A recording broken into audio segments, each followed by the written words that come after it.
وہ کہنے لگے اگر حدیث میں دکھا دو کہ نبی کی زبان مبارک پر علی ولی اللہ کا کلمہ جاری ہوا، کبھی سرکار نے یہ ترکیب بھی بولی ہو، عربی زبان کا یہ جملہ علی ولی اللہ، اگر نبی کی زبان مبارک پر یہ جملہ آیا ہو میں شیعہ ہو جاؤں گا۔ تو ہمارے ایک عالم دین نے، جناب عبداللہ جروار صاحب نے، ابھی زندہ ہیں، بزرگ ہیں، انہوں نے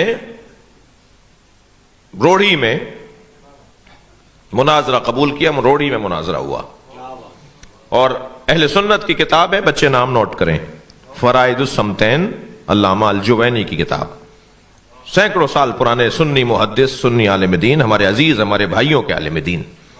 سنی ہمارے بھائی نہیں ہیں، سنی ہماری جان ہے۔ آیت اللہ سیستانی فرماتے ہیں سنیوں کو بھائی نہیں بولو، سنیوں کو اپنی جان بولو۔ صلوات پڑھ لیں ذرا محمد و آل محمد پر۔ اللہ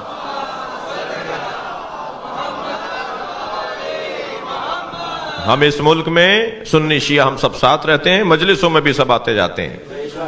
اس وقت بھی مجھے معلوم ہے کہ ایک تعداد اہل سنت کی مجلس میں آئی ہوئی ہے، اور ہم یہ شیعوں کی ملکیت تو نہیں ہے کہ شیعہ کے علاوہ کوئی اور نہیں آئے گا۔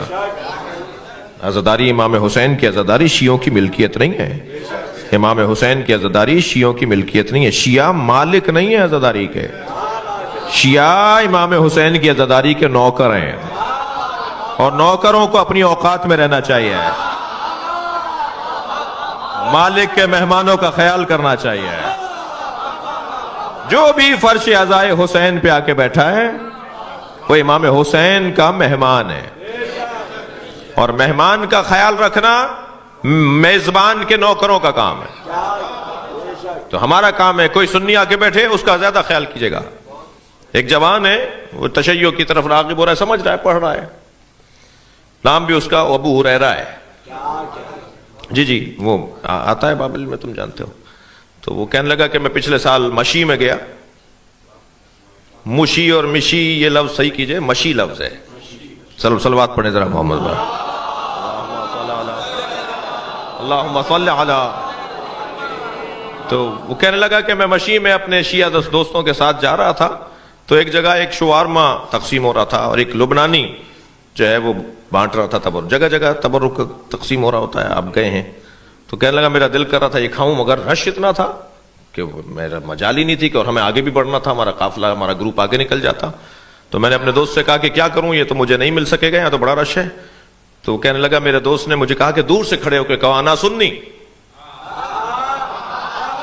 پہلے تو اس نے کہا بھائی کیوں، مجھے کیا، کہنے نہیں کچھ نہیں ہوگا، تم کر کے دیکھو۔ کہنے لگا دور سے ہی اس نے آواز دے کر کہا، وہ کہتا ہے میں نے آواز دے کر کہا انا سنی۔ تو وہ جو لبنانی جو بانٹ رہا تھا تبرک، وہ کہنے لگا، وہ اس تخت پہ کھڑا ہوتا ہے کسی چبوترے پہ، کسی بلند جگہ پہ، وہاں سے وہ اتر کر آیا اور کہا پہلے تمہیں دوں گا۔ تو اگر کبھی ہمارے مجلس میں کوئی غیر شیعہ کے بیٹھے تو میں اپنے جوانوں سے گزارش کر رہا ہوں، نیاز آپ بعد میں کھا لیجئے گا، اسے پہلے کھلائیے، اس کا خیال پہلے کیجئے۔ اچھا یہ کوئی کارنامہ نہیں ہے کہ خود بنائی خود کھا لی، کارنامہ تو یہ ہے کہ آپ انہیں کھلائیں جو نہیں کھاتے، پڑوس میں بھی بھیجیے۔ امام بارگاہ کی 4-6 گلیاں جتنی بھی ہیں نا، سارے امام بارگاہ کے پڑوسی ہیں، تو نیاز بھیجیے، اگر لوٹا دیں تو ناراض نہ ہوں، دوبارہ بھیجیے گا، دوبارہ بھی لوٹا دیں تو ناراض نہ ہوں، اس لیے کہ یہ آپ کا اور اس کا مسئلہ نہیں ہے، اس کا اور حسین کا مسئلہ ہے۔ مولا خوب جانتے ہیں کہ کیسے اپنے چاہنے والوں میں اضافہ کرنا ہے۔ مجھے تو نہیں لگتا کہ تیسری دفعہ سے زیادہ مسئلہ بنے گا، اب تیسری دفعہ ان کے یہاں سے نیاز آئے گی، ہم بھی نیاز کرتے ہیں۔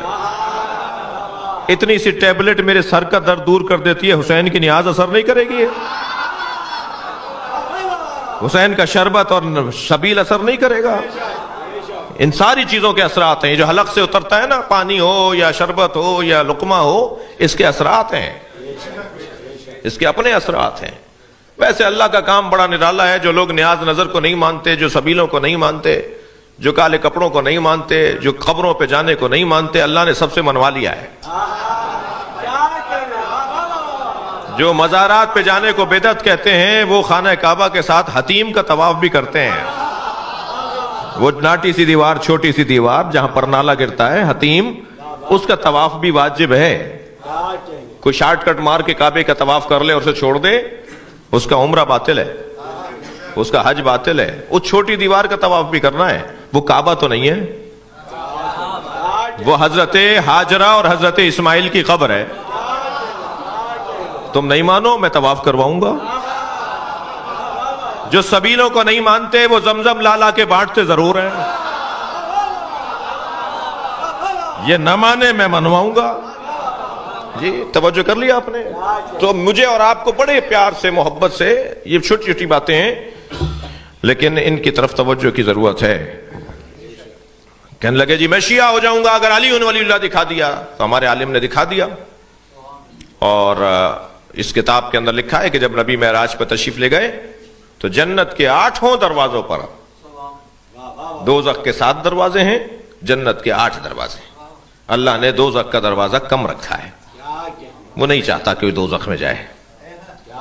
دوزخ کا دروازہ کم رکھا ہے، جنت کو بڑا رکھا ہے. وہ جنت میں جانا دیکھنا چاہتا ہے. تو جنت کے 8 دروازوں پر لکھا ہوا ہے لا الہ الا اللہ محمد الرسول اللہ علی ولی اللہ. یہی کلمہ جو آپ پڑھتے ہیں نا. ایک سنی بھائی مجھ سے کہنے لگے، میری جان میری عزیز مجھ سے کہنے لگے کہ آپ نے کلمہ بڑھا دیا. میں نے کہا نہیں، ہم نے کلمہ بڑھایا نہیں، آپ نے گھٹا دیا. ایک کتاب تو نہیں ہے جس میں علی ولی اللہ تک کلمہ نبی نے پڑھا ہے. نبی نے پڑھ کر بتایا ہے، نبی نے بتایا ہے کہ یہ الفاظ ایسے بولو. توجہ کر رہے ہیں آپ؟